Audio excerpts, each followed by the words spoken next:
E hoje a Júlia separou esse tema, aposentadoria especial, né? Como eu disse, é um dos benefícios mais difíceis de conseguir junto à Previdência, né?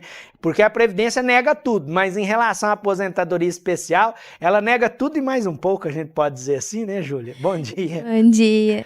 É isso mesmo. A aposentadoria especial, há muitos anos atrás, ela funcionava com base na profissão que tinha na sua carteira.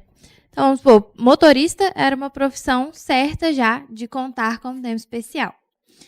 Depois de um tempo desse jeito, deu início à obrigatoriedade de apresentar documentos que comprovem a insalubridade. Então, hoje, não é só você comprovar que você trabalha em um cargo que tem insalubridade ou mostrar o seu contra-cheque que você recebeu insalubridade. Nós temos documentos específicos que devem ser apresentados nesse pedido e, muitas vezes, eles não são considerados pelo INSS.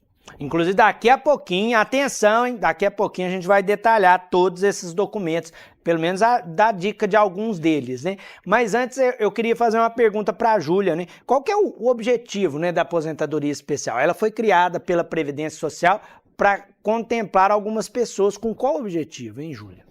Isso, a aposentadoria especial foi criada porque são pessoas que trabalham ali com insalubridade, periculosidade, que colocam a vida em risco enquanto estão trabalhando. Então, não seria de bom tom, vamos dizer assim, que você trabalhasse colocando sua vida em risco e demorasse o mesmo tempo que todo mundo que tem as outras profissões que não tem risco para aposentar. Então, a aposentadoria especial, ela vem para poder fazer com que você não passe tanto tempo da sua vida sendo exposto a agentes nocivos à saúde. Por isso que a gente consegue uma aposentadoria diferenciada nesses casos. Essa é a principal característica, né, que a gente tem que ressaltar. Ela, em tese, ela diminui um pouco o tempo, né? Ou seja, você vai trabalhar por um tempo menor do que uma pessoa que não está naquele risco iminente, né? Isso, a aposentadoria por tempo de especial, ela é um dos tipos de aposentadoria por tempo. Então, a gente precisa ali comprovar 25 anos de atividade com insalubridade, exposta a agentes nocivos. O que hoje é muito mais adiantado do que a aposentadoria por tempo atual, que seriam as regras de transição. Até 2019, o tempo necessário para se aposentar para homens, por exemplo, seria de 35 anos. E hoje a gente já vê aí pessoas que precisam de quase 40 anos para se aposentar. Então, a gente conseguir uma aposentadoria especial com 25 anos de contribuição adianta muito a vida. Com certeza, viu? Mas é importante a gente falar aqui sobre uma situação, eu sempre falo, é recorrente, toda segunda-feira a gente fala, porque a reforma da Previdência em 2019 mudou muita coisa, né? No caso da aposentadoria especial, nós tivemos mudanças também, Júlia? Sim, em 2019, a gente teve a principal alteração de aposentadoria especial, que foi a implementação da idade mínima para aposentar. Antigamente, quem se aposentava pela aposentadoria especial, se contribuísse os 25 anos, aposentava independente da idade. Hoje, a gente já não vê isso acontecendo mais. Desde 2019, se tem a idade mínima. Geralmente, ali no caso de homens, de 60 anos, de mulheres de 55. Então, a gente tem que fazer essa análise, além do tempo necessário para aposentar, fazer a análise da idade também, que de 2019 para cá foi implementada a idade mínima, mas todo mundo que comprovar que completou os requisitos antes de 2019 não entram na regra nova. Então, se você tivesse direito lá em 2019, antes da reforma, você continua tendo, você não encaixa nas regras de transição novas. E a partir de 2019 também nós temos, para quem não tem os 25 anos completos de aposentadoria para aposentadoria especial, a gente tem o que a gente chama de conversão de tempo, que quem trabalha com insalubridade, a gente consegue converter tempo especial em normal e você ganhar 40% a mais do que aquele tempo valeria normalmente. E essa conversão também só pode ser feita para tempos antes da alteração na regra, né, da reforma da Previdência. Então, tempos com insalubridade Antes de 2019, nós também conseguimos converter. Tempos depois de 2019, não valem mais para conversão, apenas para aposentadoria especial. É importante isso que a Júlia está dizendo, porque é o que a gente chama de direito adquirido, né, Júlia? Até 2019, você tem seu direito adquirido, então você tem que procurar um profissional para se orientar. A gente sempre fala isso também. Pode pôr na tela aí os contatos do escritório Barbosa Oliveira, que fica ali na Getúlio Vargas, em frente à sede da Previdência Social. A gente sempre deixa aí na tela para você o Instagram, o telefone também, que é o WhatsApp, porque se você tem o direito adquirido, você precisa conversar com um profissional, né, Júlia? Para que você não tenha aí o risco de perder esse direito. Isso, inclusive nós temos um processo correndo lá no escritório, que era o nosso cliente, já nos procurou por benefício por incapacidade. Nós fizemos a análise dele e vimos que ele, com uma conversão de tempo, ele teria direito a se aposentar antes de 2019, dele no caso seria de 2017.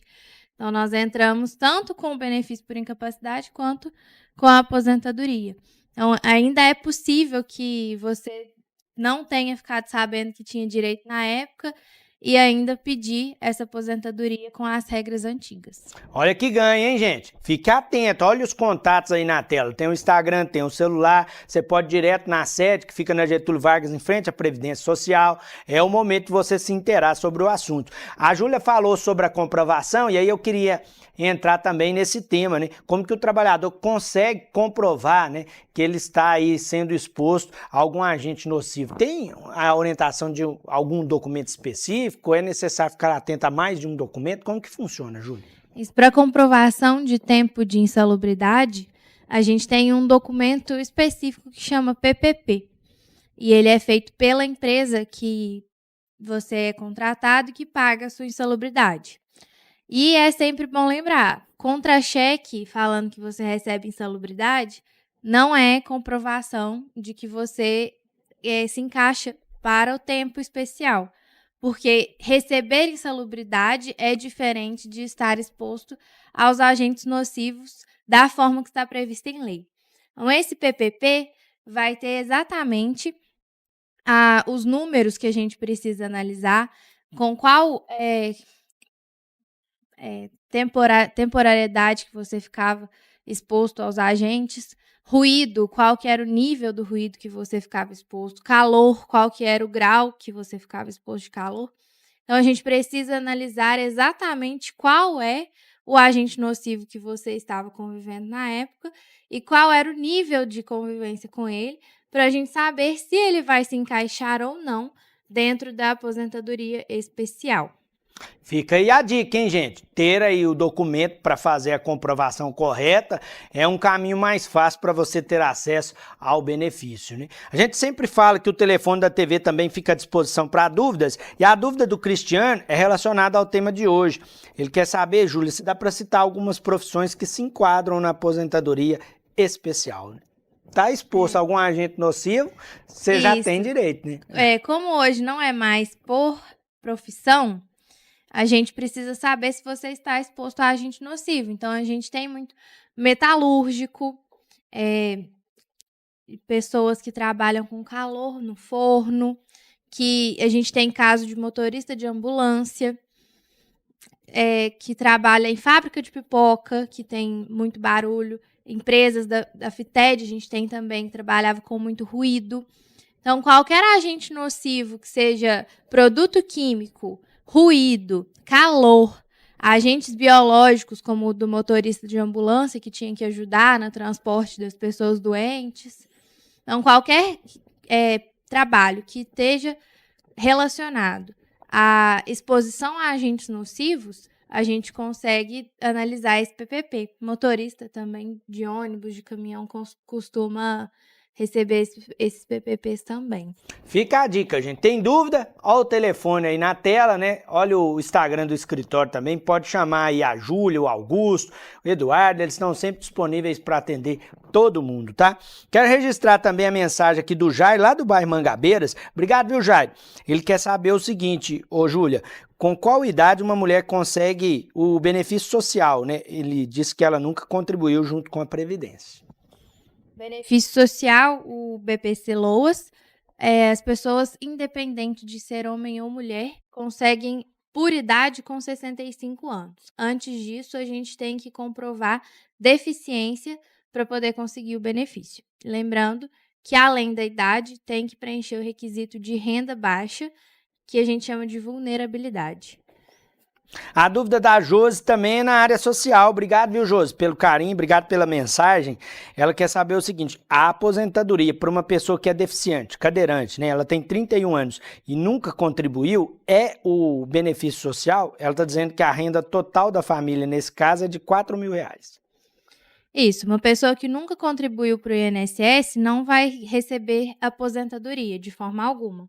O BPC, as pessoas costumam confundir com aposentadoria, mas ele, por ser o benefício assistencial, você tem que sempre comprovar que os requisitos se mantêm. Então, diferente da aposentadoria, o BPC não deixa pensão, e se a família aumentar a renda também, o BPC é cortado. Então, tem essa diferença com a aposentadoria. Nesse caso, alguém que nunca contribuiu vai receber o BPC, e a renda de R$4.000, eu precisaria saber quantas pessoas e quais são os parentescos entre as pessoas, para eu analisar o grupo familiar e saber se a renda se encaixa ou não. Por exemplo, R$4.000, uma casa de 2, 3 pessoas, a renda já começa a ser mais alta. R$4.000 numa casa de 8 pessoas, já é uma renda considerada ok para o benefício. Então, a gente precisa analisar o caso completo, quantidade de pessoas, valores de renda e parentesco entre as pessoas, porque tem pessoas específicas que fazem parte do grupo familiar, então pode ser que você viva com pessoas que não fazem parte do grupo familiar para fins de BPC e a renda dessas pessoas pode ser desconsiderada. Fica a dica, fica a orientação sempre. Muito obrigado a todo mundo que sempre envia perguntas pra gente. E os contatos do escritório estão aí na tela. Tem o Instagram, tem o telefone. E toda semana a Júlia e o Augusto estão aqui ao vivo para tirar todas as dúvidas dos telespectadores do programa.